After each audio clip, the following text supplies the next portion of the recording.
Assalamualaikum warahmatullahi wabarakatuh. Di sini kami kelompok 12 akan menjelaskan tentang transaksi utang antara entitas induk dan entitas anak tentang utang. Di sini yang beranggotakan saya sendiri, Ilham Saputra. Saya Anissa Zubaida. Saya Aisyah Fadan. Kepada pemateri pertama, Anissa Zubaida, saya persilakan. Baiklah, di sini saya sebagai pemateri pertama, saya akan menjelaskan tentang transaksi utang antara entitas induk dan entitas anak. Nah, di sini transaksi utang antara entitas induk dan entitas anak itu yaitu interaksi keuangan di mana perusahaan induk memberikan pinjaman atau hutang kepada perusahaan induknya atau anaknya. Ataupun sebaliknya, dalam akuntansi transaksi ini harus dicatat secara benar dan laporan keuangan agar mencerminkan situasi keuangan yang transparan dan akurat. Yang mana yang pertama yaitu untuk menandai kegiatan operasionalnya entitas anak memperoleh pinjaman atau menerbitkan instrumen utang yang dibeli entitas induknya. Sehingga transaksi utang antara entitas induk dan entitas anak juga dieliminasi dalam rangka penyusunan laporan keuangan konsolidasian. Selanjutnya yaitu pinjaman yang diperoleh dari entitas induk mengakibatkan entitas anak mencatat adanya utang. Di sisi lain, entitas induk mencatat adanya piutang. Nah, sehingga utang dan piutang harus dieliminasi karena transaksi pemberian pinjaman tersebut terjadi antara entitas induk dan entitas anak yang merupakan satu kesatuan ekonomi. Jika timbul bunga atau pendapatan bunga juga harus dieliminasikan. Selanjutnya yaitu penjelasan tentang transaksi pembelian obligasi langsung dari afiliasi entitas. Nah, di sini transaksi pembelian obligasi langsung dari afiliasi entitas itu adalah transaksi di mana suatu entitas membeli obligasi yang diterbitkan oleh perusahaan lain dalam kelompok yang sama atau entitas afiliasinya.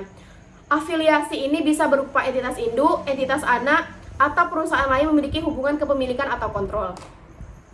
Adapun entitas induk dan entitas anak dapat terlibat dalam transaksi jual beli obligasi secara langsung atau tidak langsung melalui pihak non afiliasi, di mana perusahaan induk itu secara langsung mengobligasikan perusahaannya kepada perusahaan anak tanpa melibatkan pihak non afiliasi tersebut. Selanjutnya yaitu entitas induk juga dapat membeli obligasi entitas anak secara tidak langsung, yaitu melalui pihak non afiliasi, yang mana perusahaan induk itu langsung mengobligasikan langsung ke pihak non afiliasi tanpa melibatkan perusahaan anak. Perusahaan anak juga bisa sebaliknya, misal perusahaan anak itu langsung obligasinya ke pihak non afiliasi tanpa melibatkan perusahaan induknya. Baiklah, saya pemateri selanjutnya akan menjelaskan tentang pembelian pada nilai par. Pembelian pada harga par berarti pembelian aset keuangan pada nilai nominalnya. Dalam perdagangan obligasi, saham preferen atau surat utang lainnya, aset keuangan dapat diperdagangkan pada nilai par, di bawah par atau di atas par. Obligasi diperdagangkan di bawah par ketika suku bunga naik, peringatan kredit penerbitan turun, pasokan obligasi jauh melebihi permintaan. Selanjutnya yaitu pembelian tidak pada harga par atau kupon obligasi berbeda dengan tingkat bunga pasar. Ketika kupon obligasi lebih rendah dibandingkan dengan tingkat bunga pasar, maka obligasi diterbitkan pada nilai diskon.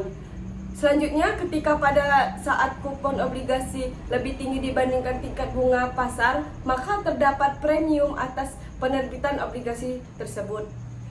Selanjutnya, pembelian obligasi langsung bukan pada nilai par. Jumlah eliminasinya menghapus akun investasi pada obligasi, utang obligasi dan premium atau obligasi yang belum diamortisasi. Selanjutnya, transaksi pembelian obligasi entitas anak dari pihak non-afiliasi.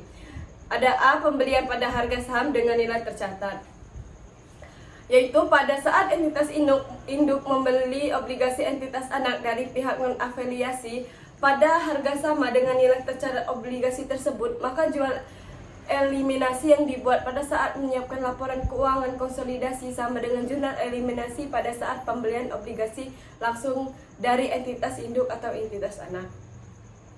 Selanjutnya yaitu investasi pada obligasi, utang obligasi dan diskon atau premium obligasi, pendapatan bunga, beban bunga, utang bunga dan piutang bunga yang muncul harus dieliminasi. Baiklah, di sini saya akan melanjutkan materi selanjutnya, yaitu tentang pembelian pada harga berbeda pada nilai tercatat.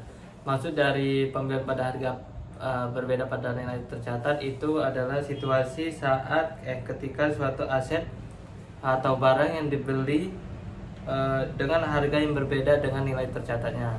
Contohnya itu seperti misalnya perusahaan A dan perusahaan B. Nah, perusahaan A itu membeli mesin kepada perusahaan B dengan nilai tercatat lebih dari nilai tercatat.